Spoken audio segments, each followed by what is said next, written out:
Dun, dun, dun, dun, dun, dun, dun, dun, dun. Dun, dun, dun, dun, dun, dun, dun, dun, dun. Dun, dun, dun, dun, dun, dun, dun, dun.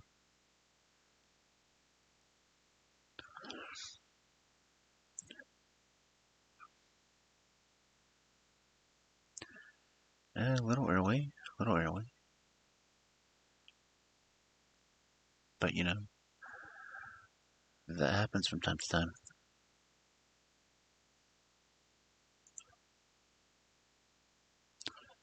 But I want to make sure all the messages and stuff get out, so.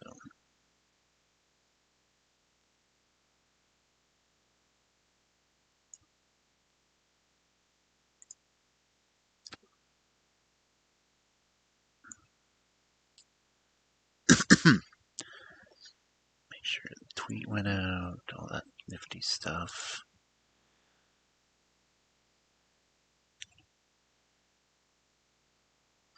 Okay. SiriBot is on. Stream wants did their thing. Got my tablet open for chat. Got my phone open for video. Let me go ahead and go to just chatting for now.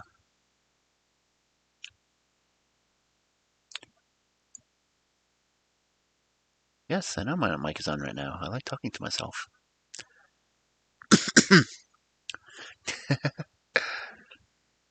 I have to listen to make sure it's actually going through, so.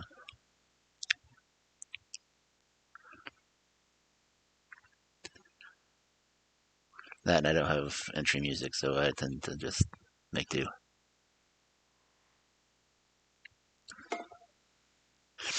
It's only bad when the microphone is live when you're going to the bathroom. Then you don't want people to know.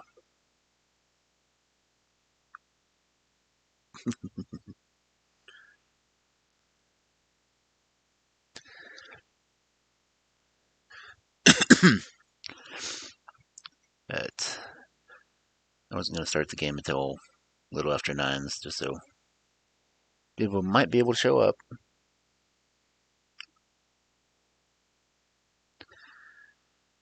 I've got the game like sitting and hold waiting, so.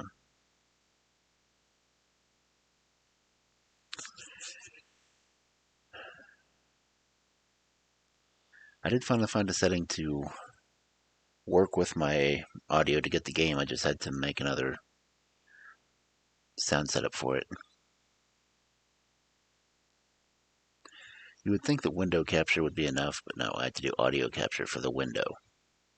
Craziness.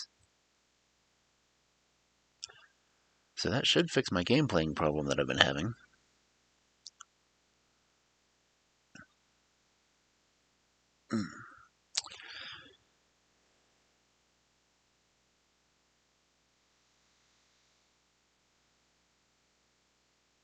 Still haven't figured out what's going on with the sound alerts, though. For some reason they're still jacked.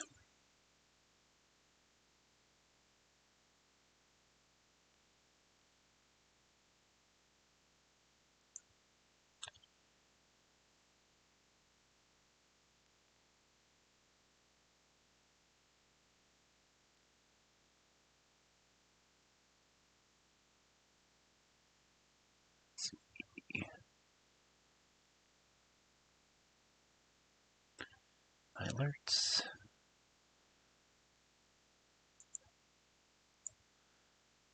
So since you're here, you want to try one of them?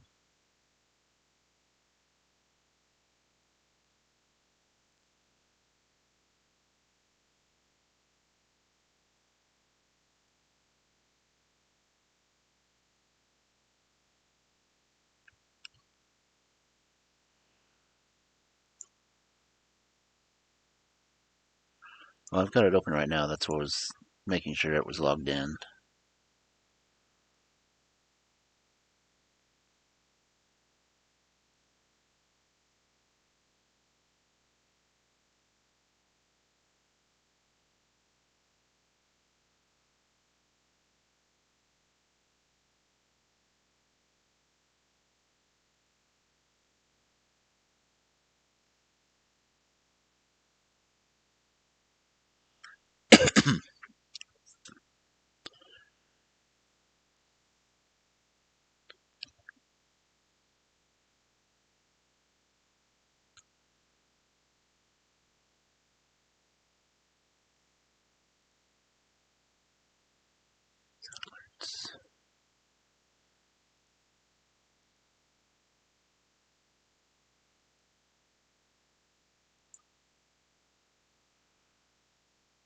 See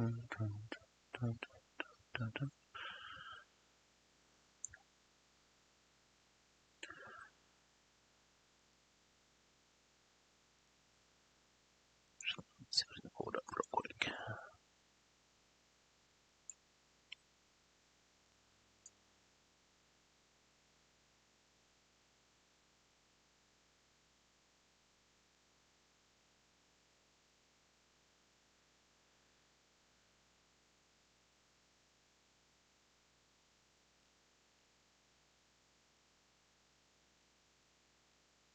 Let's see.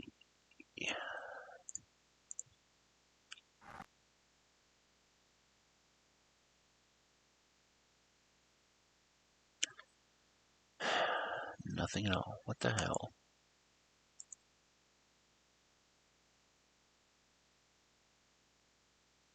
I guess that's something else I can work on tomorrow. Oh, I tried.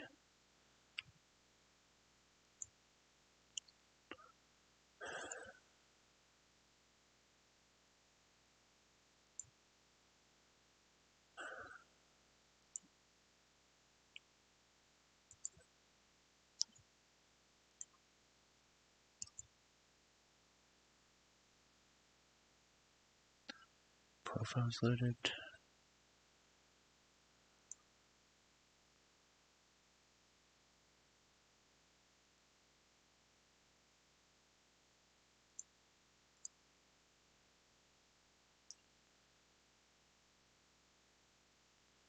I do not know what's going on with that thing.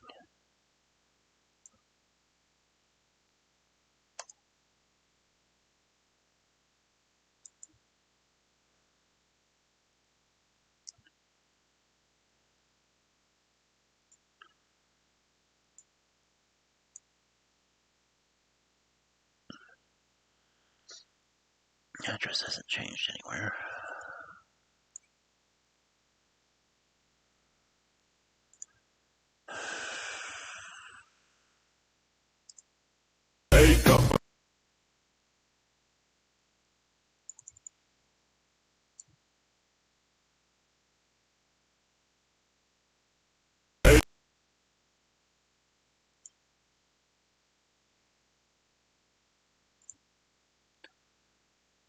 Oh.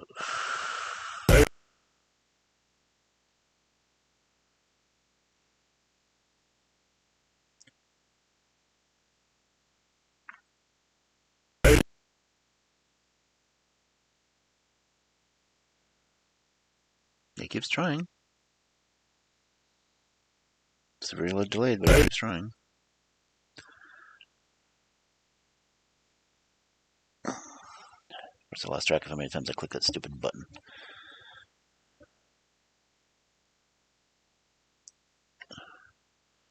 Oh.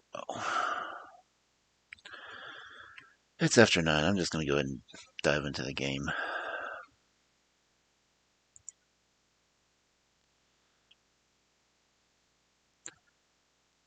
And of course, it's going to give me that, which is to be expected. So it wants to make sure the source is available first. And there we go. Alright, so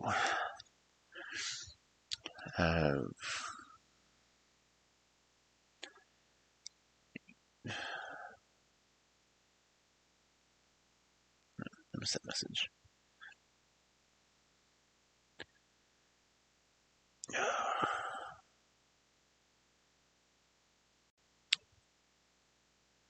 Come on.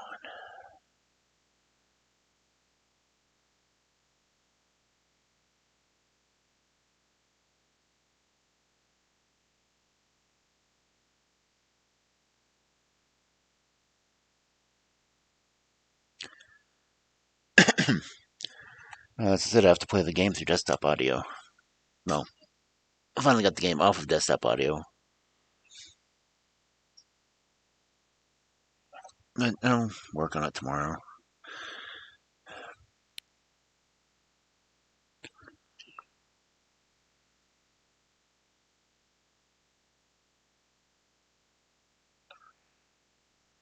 Mute my mic real fast just to double check the game.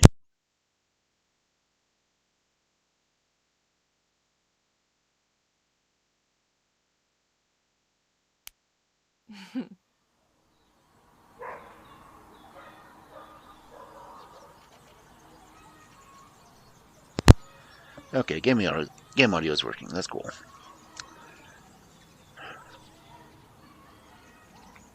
Anyway, back to our story. We are in chapter 5. She discovered last night that she was a werewolf.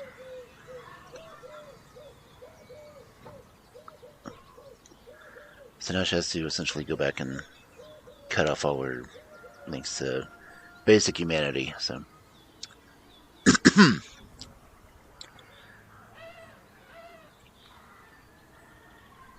so she's a 24-year-old Hamid Theurge. Haven't chosen a tribe yet.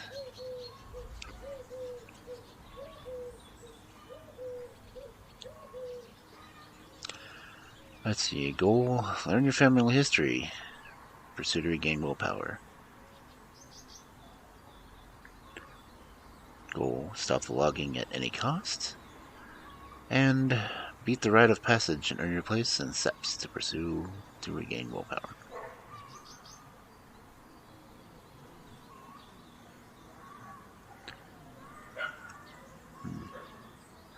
Not nearly enough people were friendly to me. And journal. Talk to Daniel.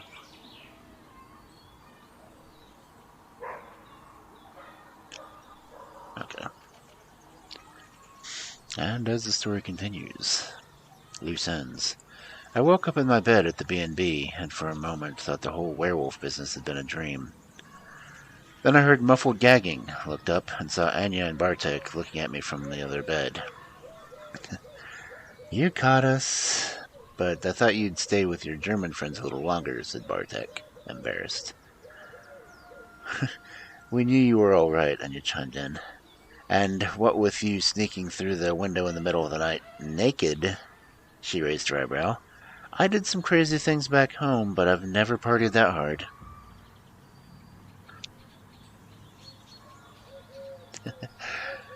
Yeah, I got startled by a stray dog on my way back. Panicked, shapeshifted, and ruined my clothes again.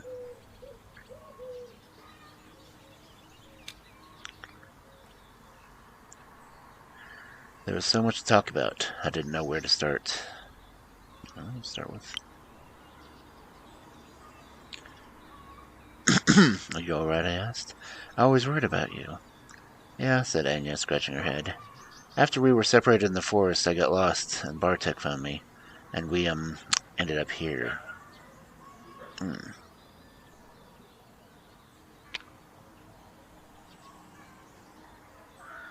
Didn't you see anything? I hesitated. Unusual?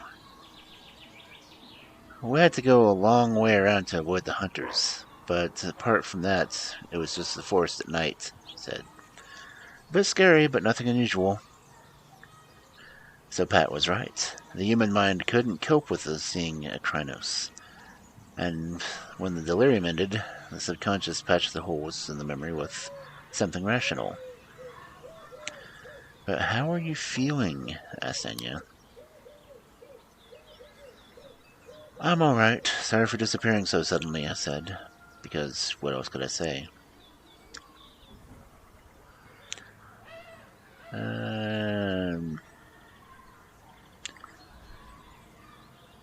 Do I lie about the next stunt? Do I lie about what happened? Or almost tell them the truth? I'll almost tell the truth. I got lost in the forest. Technically, that part wasn't a lie. But then I stumbled on the activists, and I got kinda carried away.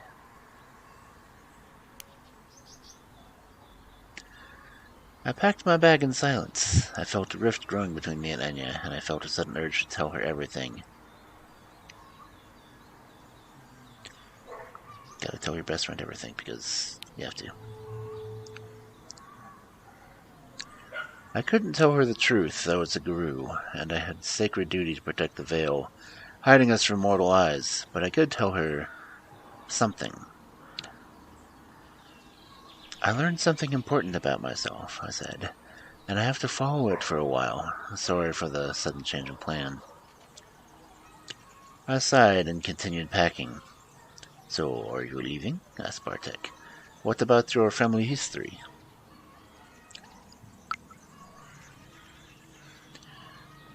I shrugged.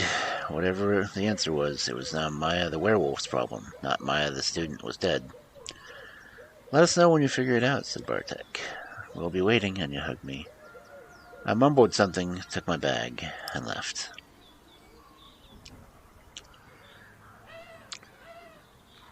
Everything according to plan. I dropped my bags at the camp and ran through the plan one more time. They expected me to act like a Theurge. But we'd also discussed other plans, both more mundane.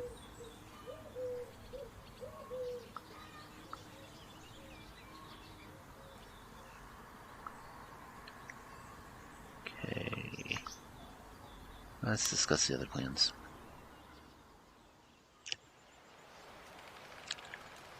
See, follow the money.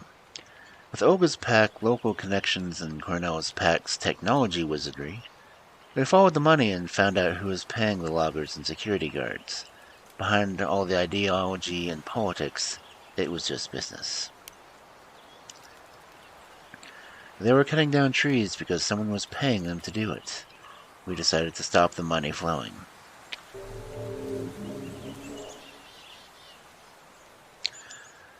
After a few days of stakeouts and preparations, we identified our target, and we were ready to move.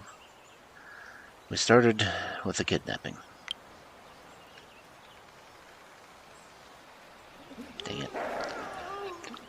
We led him out into the middle of the forest. Either I took the lead, or I let Colonel take the lead. Colonel yanked the bag off the man's face. I lifted the flashlight and shined it in his eyes so he couldn't see us. The man reeked of fear and something dark and oily. See, I slapped him with the back of my hand, got into my roll, or I knew him. Do I know him? I'm just gonna say I got into my roll. I squared my shoulders and cleared my throat to lower my voice. I didn't want him to recognize me because the man behind the local logging industry was Bartek's father.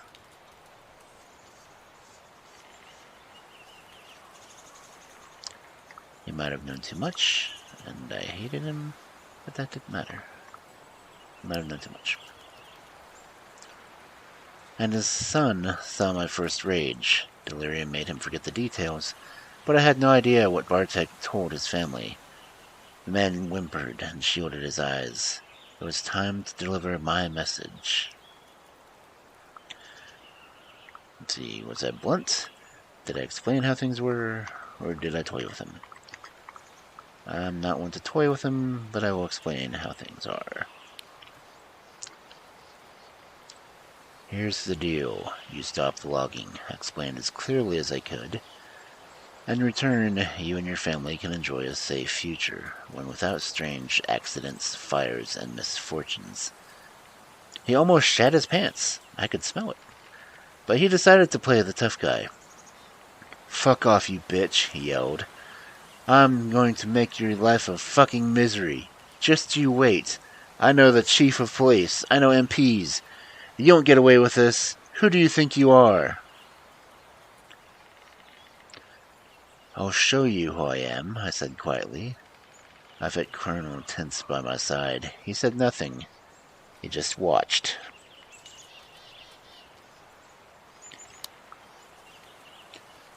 Oh.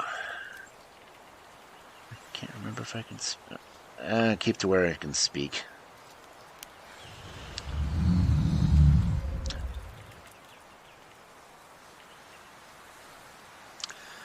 My muscles spasmed, and I rearranged themselves. My jaw cracked, and my mouth filled with blood. I clenched my fist, and claws drove into my palms. Panting and whimpering, I changed. I was more than human. Wolfish. Strong. Scary. I know who you are, I growled in a deep, inhuman voice. A small, sad, fat man who's only good at owning money and being despised by his own wife. Okay, yeah, I can smell his fear. He shat himself after all. I could smell his fear rising, and I was glad. I know where you live, I growled. I know when you sleep. I know when you wake up. We're watching your every move. He looked me in the eyes, transfixed, like a deer caught in the headlights. His lower lip started to tremble.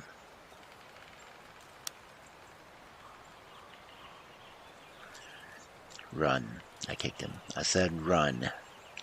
The night was still young. It was a long hunt.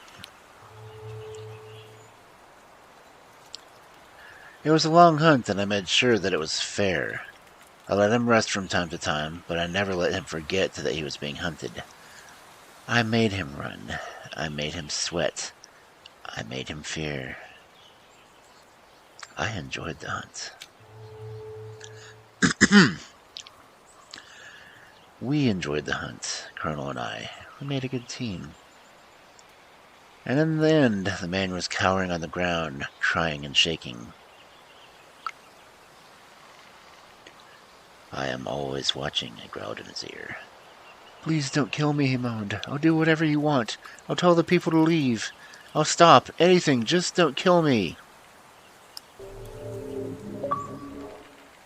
That seemed to work.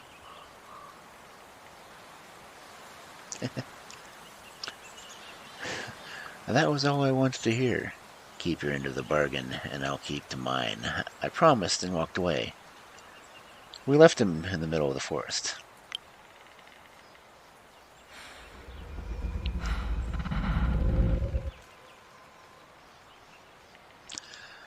I couldn't wait for the Sept meeting that morning. Punishing the local lobbyist was my rite of passage, and I knew that I did great. I was unstoppable.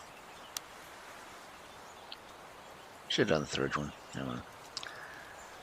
We met soon after the sunrise on the same clearing, where I woke up for the first time as a guru. Lisa looked at us and smiled. Our patrons were looking at her expectantly, so she stepped towards the center of the clearing.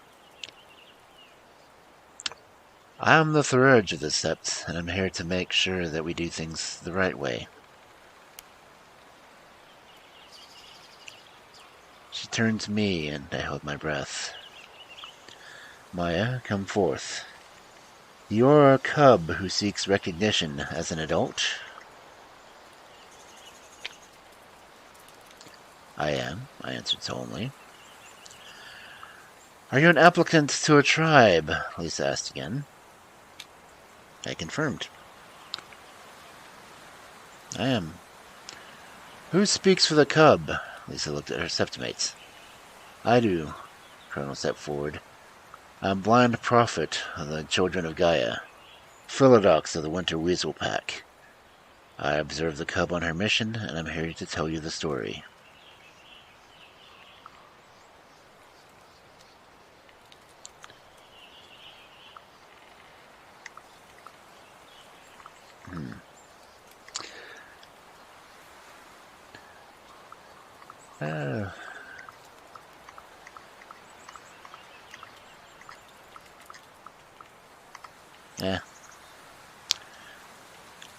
I guess they all had secret werewolf names. It made sense, and you'll have demanded a new name.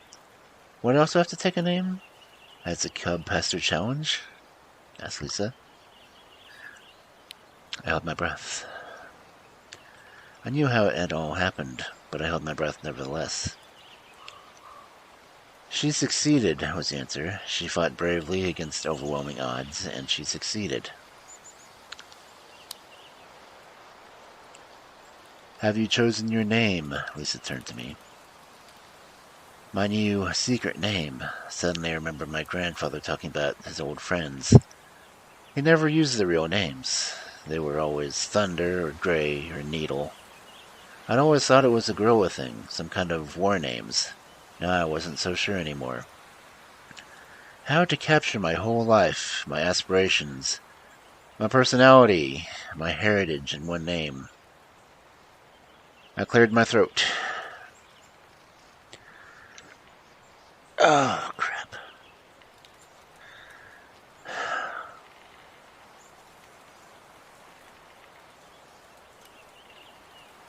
Yeah, what name?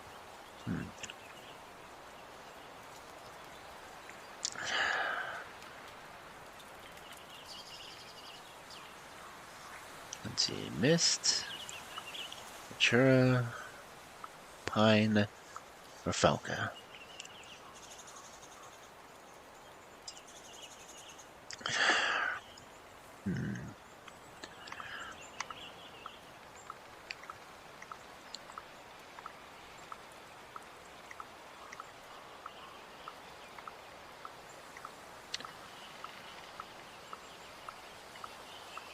Let's see, for Theurge, yeah, missed.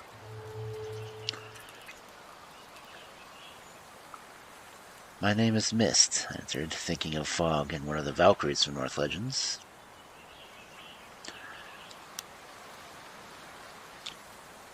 Oh, crap, now I gotta pick a tribe.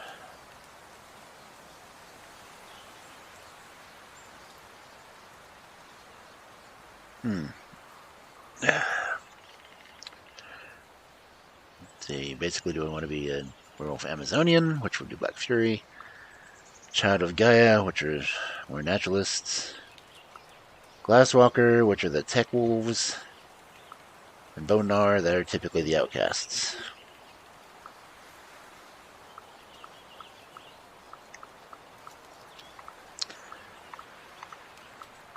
Whereas her grandfather was a Get of Fenris, which is pretty much ruthless mercenary type. It's complicated.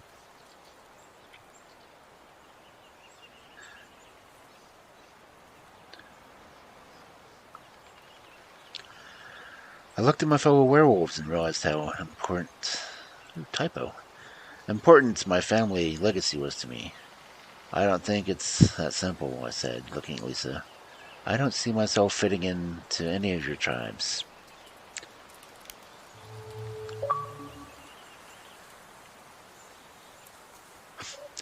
I can teach her the old ways, said the wolf mother, standing by my side, just like I taught her grandfather and his ancestors. I won't stand to get a Fenris among us. Kim spit at the ground and bared her teeth. There's too much blood spilled between me and them. I don't speak for Fenrir, growled the wolf mother. I speak for all the ancient gods of mountains and forests, and love and war. Gods who came here long before Christianity, and whom I still remember. I will make the cub a servant to the Vanir. I felt excitement as if my grandfather's blood was boiling in my veins. Only one thing remained to end the ceremony and make me a full-fledged Garou. I had to join a pack.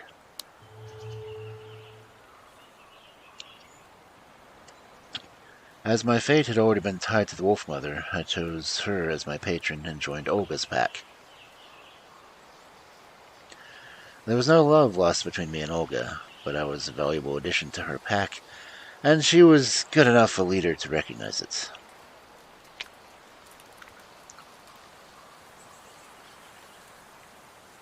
Okay, what's it say? It says Tribe Vanir's Wrath. Cool. Pack Mourning Wolf Mother. Okay. According to ancient rites, Lisa painted the mystical glyph of my tribe on my sternum. It disappeared after a moment, but whenever I closed my eyes, I could feel its warm touch between my breasts. Nice.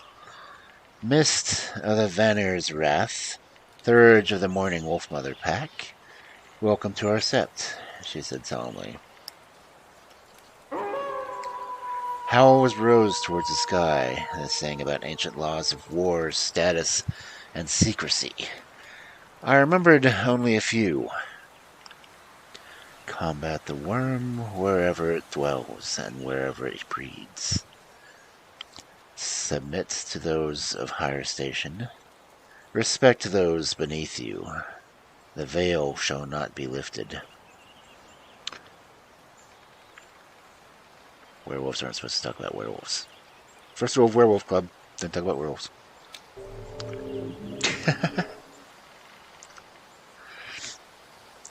I threw my head back and howled with my sept. I was a cub no more. I was ready to tell my own stories, to earn my own place in the pack, to howl my own songs.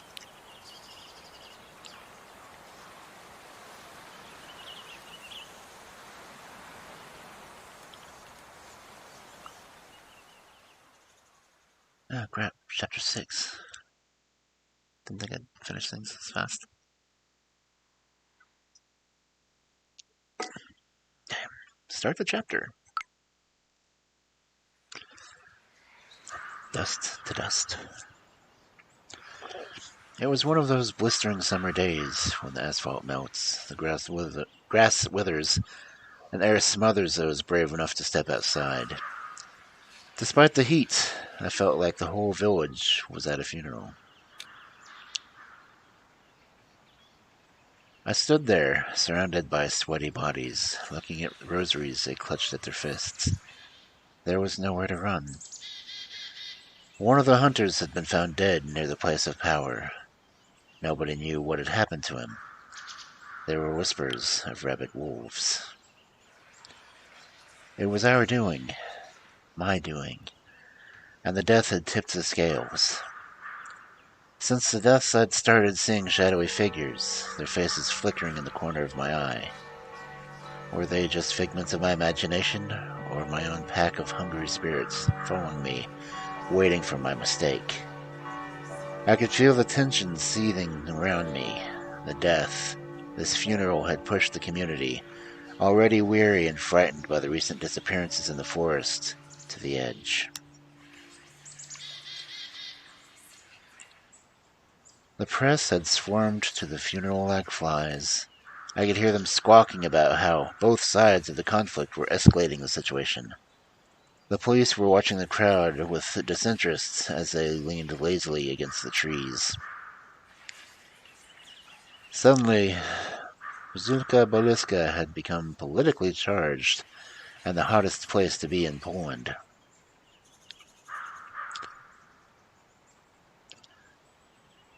And it wasn't only local politicians and activists from both sides who caught wind of the commotion. The Minister of Environment himself had driven to Belawiska to attend the funeral. He was standing next to the priest conducting the ceremony, and surrounded by police and what looked like a handful of bodyguards. The coffin went down, and the crowd stirred. Everyone started lining up to throw a handful of dust on the coffin or put flowers on the grave. "Just look at them," said Lisa, joining me. "Nobody wants us here. They fear us, but would never admit it." Who could blame them, I shrugged. Since we started the protest, people have been disappearing.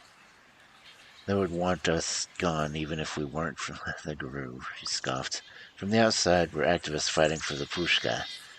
But for the locals, we're just strangers barging in and telling them what to do with their lives.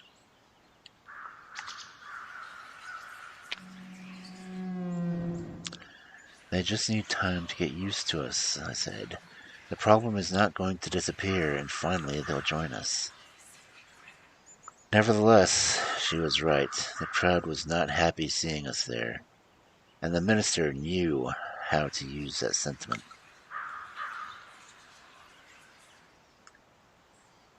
I watched in disbelief as the priest handed him the mic. After 30 seconds of listening to that pompous ass, I thought I would vomit. He repeated some platitudes, but it was clear he'd only come to show his face and tighten the leash on the local logging companies. The crowd listened, silent.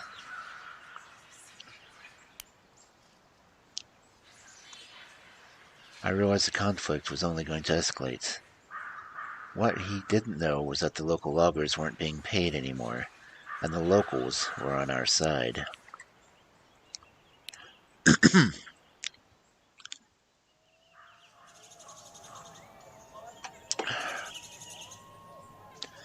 It was high noon. The sun was at its most merciless, and the world was almost white with heat.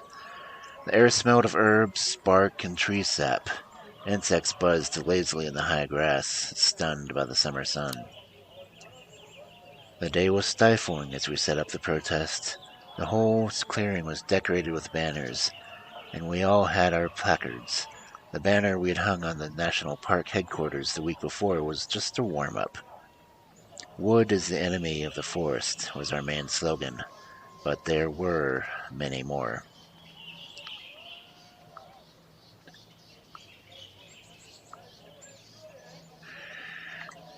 Do something constructive. Make the whole Puszcza a national park, demanded my sign. It was a viable option, I thought. The whole Puszcza would be protected, and people could still earn money on tourists. There were so many of us. People kept coming to the camp, asking questions, looking for ways to help. Students, activists, even Greenpeace with banners reading, "Stop logging and respect EU law." The Puszcza is watching us. Every time a gust of wind was bringing her wet smell of the forest to my nostrils. I felt her strong, steadfast presence.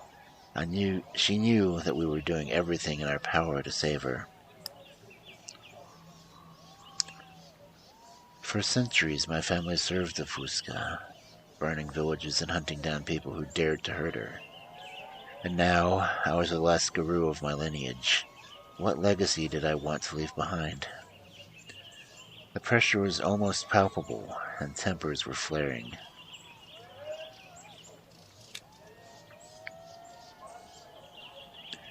The police were nervous, huddling in groups and shouting at each other and everyone who was in their way. It was apparent that they were waiting for something.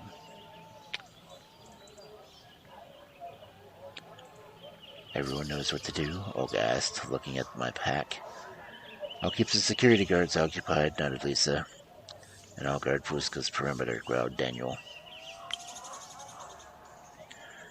The weasels were in their positions among the protesters, as agreed. That left the cops to me.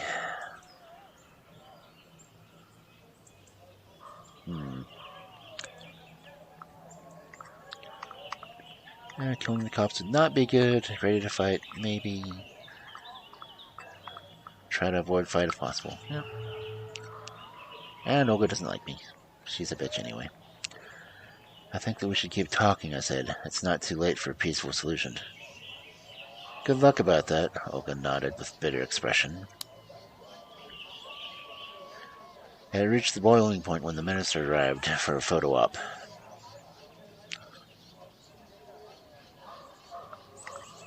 Now would be a good time for that sound bit. My stomach turned when I saw the black SUVs. I had a bad feeling. I've got a bad feeling about this. He posed and played the great statesman while he bored journalists, took pictures, and prearranged questions. Just another day in the media circus. In hindsight, you could argue that what happened next set a chain of events in motion that had life-changing consequences for many.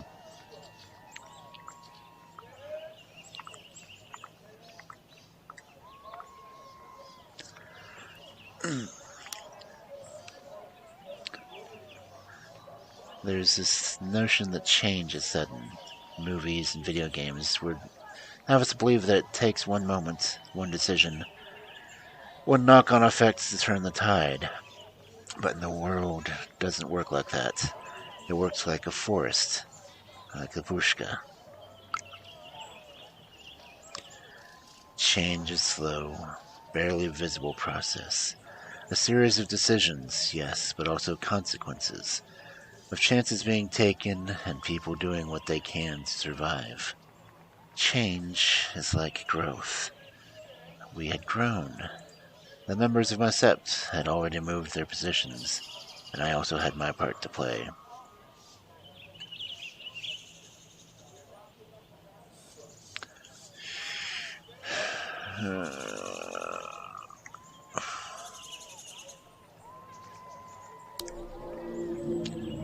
Gonna try.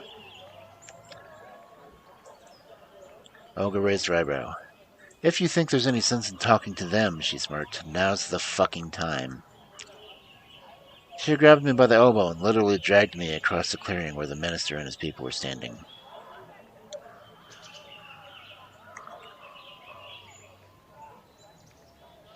I've got this, I said bluntly, yanking my arm free. I knew what to do. I'm gonna rage, damn it. I know what to do, I snapped at Olga. Stop treating me like a cub. You can't do anything, Olga replied. Just watch. Minister, Minister, she yelled. Do you have a moment to talk about what's really going on in the forest? He looked at us coldly, like we were vermin. His eyes were distinctly dark and lifeless, like a shark, I thought suddenly. No, he said, smiling. We don't talk to terrorists. He smelled of the worm, and I'd gladly have bitten his face off. But we had bigger fish to fry. I wrapped my arm around Olga's chest and pulled her back before she could jump at him. Save your strength, I barked. We'll find another way. Okay, I'm gonna do it. Minister, did you know that all the local contractors have deflected? I looked the official in the eyes. It doesn't matter, he looked at me like I was a child. We could use foresters. We could use a territorial defense force. But we won't have to. People have to eat. They'll come work for us. They have no other choice.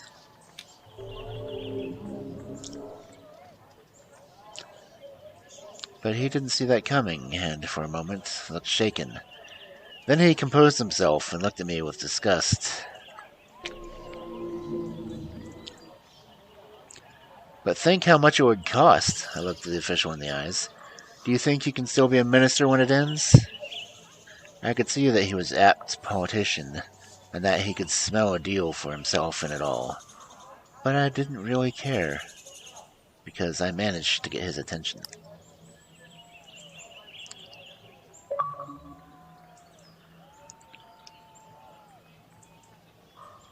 Ah, the negotiator. When the talk started, we weren't alone. After we'd stopped the local lobbyists, we'd noticed locals coming to our camp to ask questions.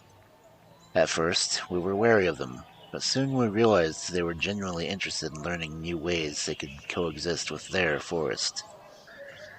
So we started talking, and it became big. I don't know what tipped the scales in the end. The press, the international attention, the local interests coming together, our passion. Finally, an agreement was within our reach, but the talks weren't easy. The state forests, the woodworkers, the local population, ecologists, scientists, activists, everyone wanted something.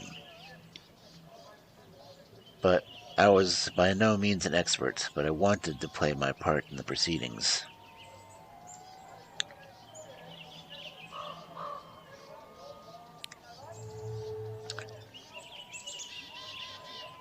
So I joined the negotiation team.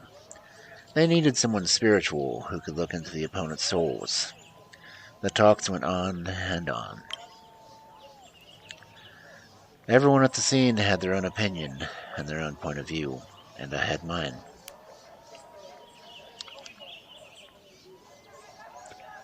In the middle of it all was, of course, the spruce bark beetle. Such a convenient excuse for the extensive and illegal logging. The beetle had always been part of the forest ecosystem, pointed out one of the ecologists. But the recent droughts had made the spruce more susceptible than ever, the foresters countered. We have to cut down the trees to stop total disaster. I saw one problem with this approach. They're cutting the wrong damn trees.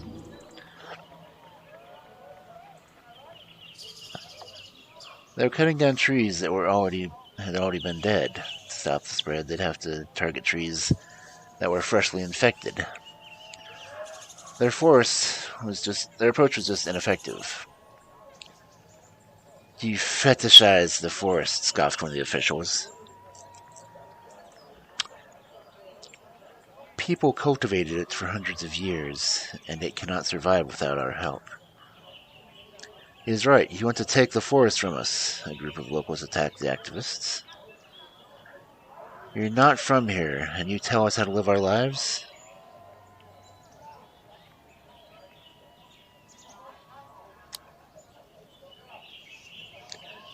Puszcza as if it was yet another state-owned commercial forest, but it wasn't. If they had to change their lifestyle to save this unique ecosystem, maybe they should. Opinions clashed, tempers flared, but eventually new, constructive ideas started to emerge. At least one of them caught my attention.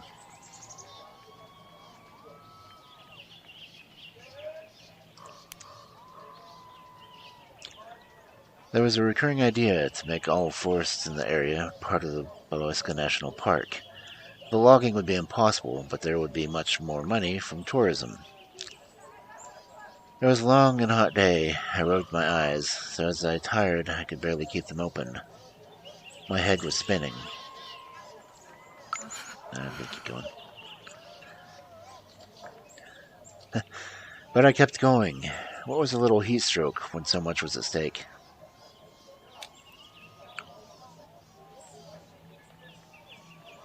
Of course, they had to make it dramatic.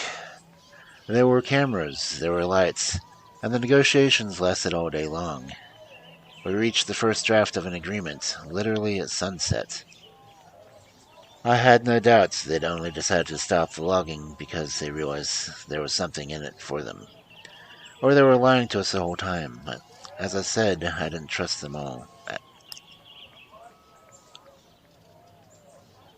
But at the moment, I just looked at the sky and laughed. I felt overwhelming relief.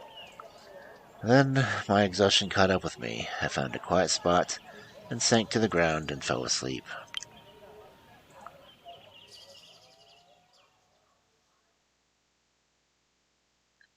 Crap, what at the epilogue?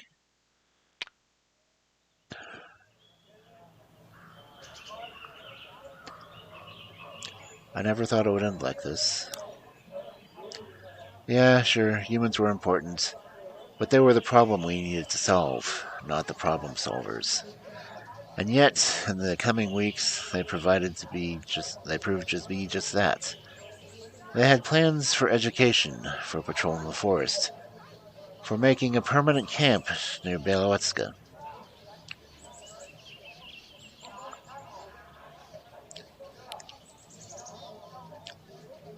It was all well and good, but I felt hollow.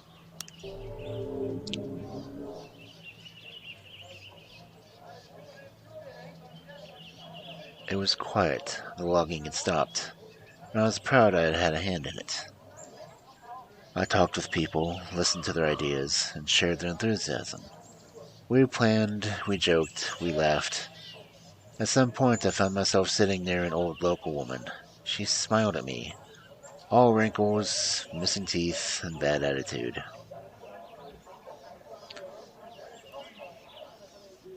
I'm gonna be polite. You're the young Ordizonka people have been talking about, aren't you? She asked when I acknowledged her. Yeah, I answered, unsure of what would happen next. She laughed. I was a little worried when I first heard about you. I mean, goddamn werewolves always make such a mess.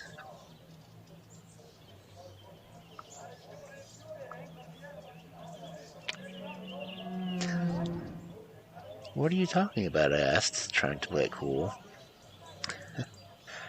Don't try that with me, young lady. I knew your grandpa when he was young.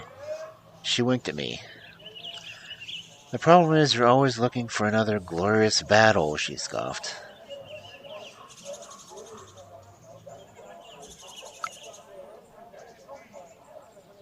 If you don't fight, you can't win, I scoffed. Well, maybe. Her eyes went cold. But you sure as hell won't build anything either. She smiled at me. But this time you managed to actually help do something good. We'll see what happens next. Uh-oh. I wasn't sure if I shared that optimism. Time would tell if she was right.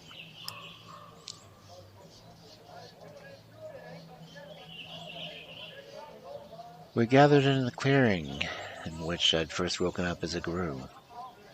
Lisa stood in the middle of the clearing, the wolf and the weasel by her side. Now, she said, looking at Colonel and Olga, you two, you need to solve this today. Olga nodded. There was anger in her eyes. It won't last. The peace won't last, she barked at Colonel. I should have stopped you, then we wouldn't be in this situation.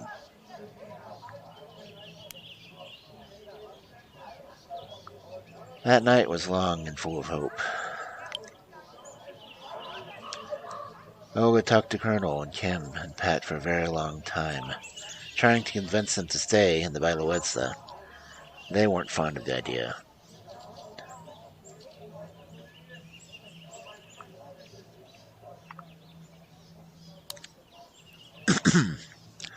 Somehow I managed to convince him. We'd been through too much shit together to part ways like that. Lisa and our patrons made sure that we did right by the Guru law and the stepped matters were resolved. But it didn't cover everything that happened that summer, though some consequences would have to be unraveled in time. Despite everything that happened, Anya and Bartek were still alive. They had a summer fling they both would remember with a smile. We would disappear from each other's lives slowly. Our paths were too different to keep up with each other. But it was still also ahead of me. For now, the first chapter of my new life was coming to an end.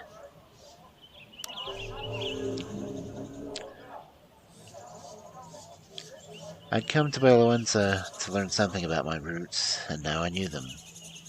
And knowing them, I could finally grow in the land of my ancestors, repay my family's debts, and perhaps even make a real home here. But I loved the Puszcza, and I knew she was watching over me.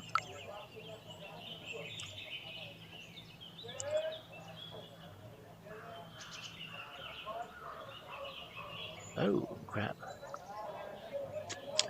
Your story is almost over. This might be a good time to take a last look at your character sheets.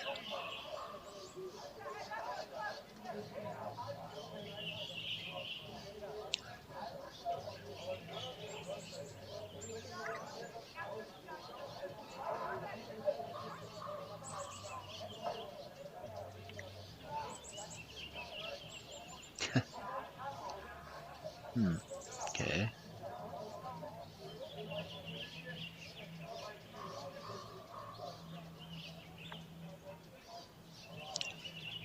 I'm going to have to look up Vanir's Wrath, because I don't remember seeing that one anywhere.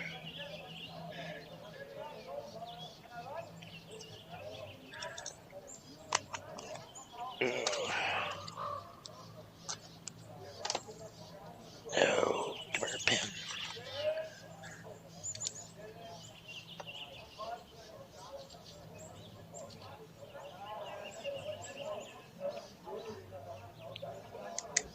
Okay. Class?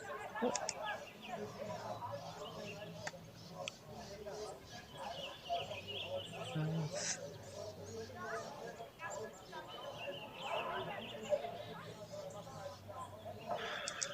Oh no, the old woman was. Late that night, I was sitting with my back against a tree, older than the country I was born in, watching the stars. They were moving, dancing around me, and it was only after a moment I realized they were fireflies. I watched the bugs glowing with their inner light, writing fleeting love poems in the dark vellum of the night. I smiled, thinking about their brief, beautiful, intense lives. Then I stood up and went back to our camp. We still had so many important things to do.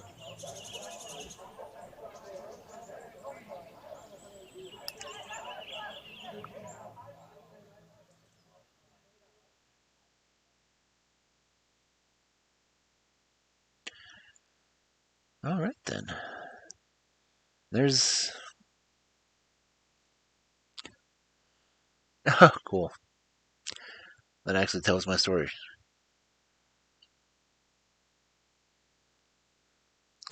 Now I get to read it, because that's kind of cool.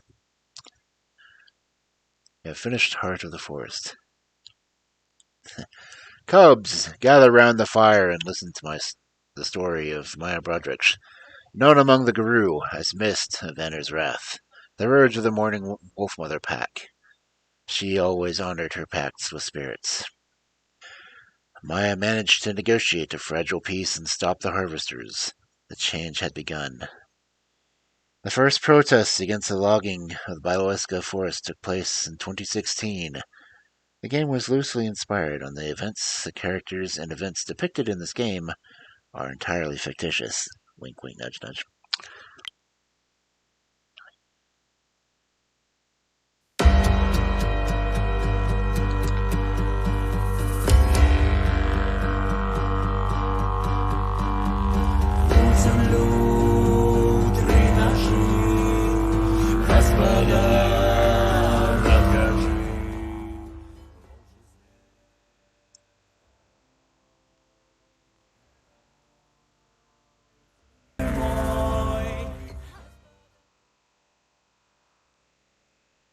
All right.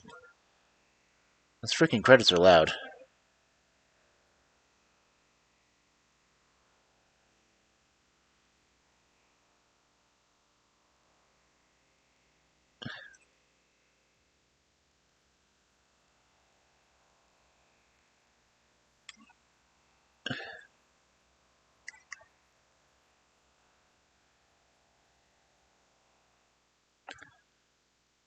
Okay, well,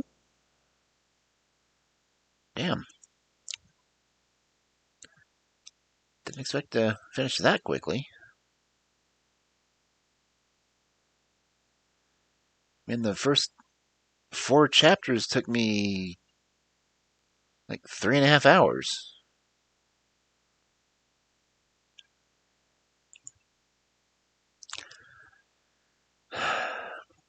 Okay, well, I don't know what to do next.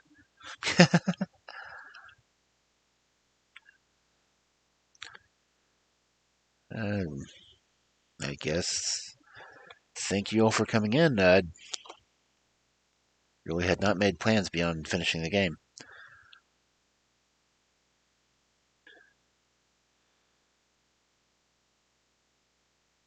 Should have taken a screen cap. I'll go back and take a screen cap of the character sheet later. Or if someone wants to go back and clip it, you can, but yeah. I'm at a loss. I guess we can find someone to raid. Let's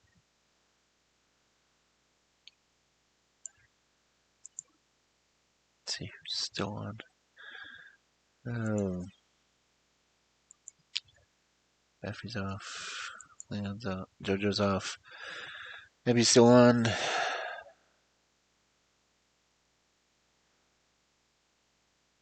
Papa Penguin's on.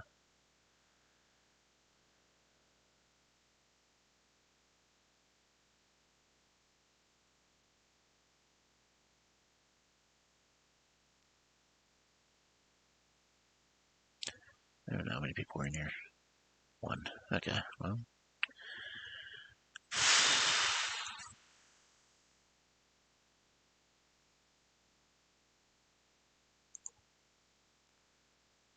Papa Penguin's just playing Magic.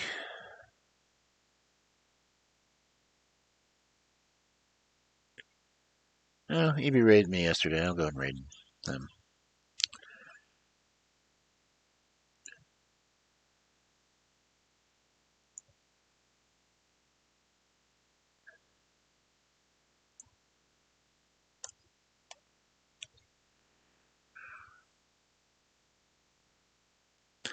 So, Cubs, hope you enjoyed the end of the game. So, thank you all for coming in, and let's go read EB.